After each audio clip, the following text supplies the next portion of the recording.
আমাদের মধ্যে এসে আসন গ্রহণ করেছেন পারি। এটা হচ্ছে আমাদের লক্ষ্য এবং উদ্দেশ্য।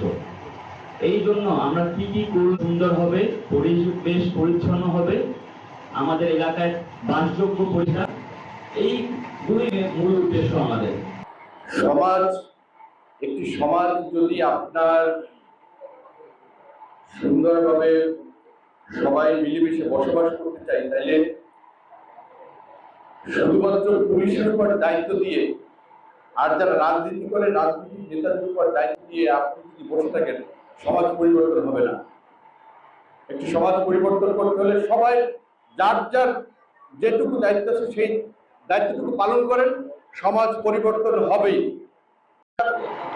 আপনি 10 হাত একটু হেঁটে গিয়ে বাজারটা ডাস্টবিনে ফেলান, ওই গন্ধটা তো আপনার না কেউ লাগে, রাস্তার পাশে যদি পড়ে থাকে।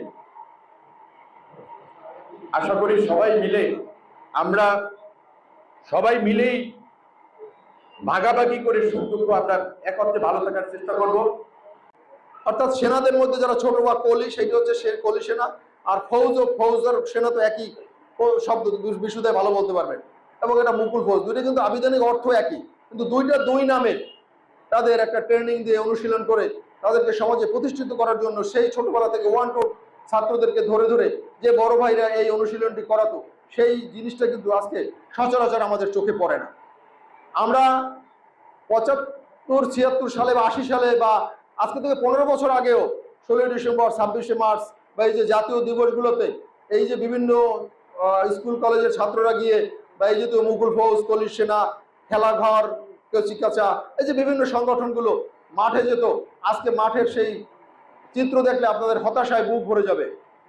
আমি মনে করি কালকে যেটা হয়নি আজকে সেটা সম্ভব, সবাই সদিচ্ছা এবং উদ্যোগ থাকলে। আমরা আশা করি এটা হবে।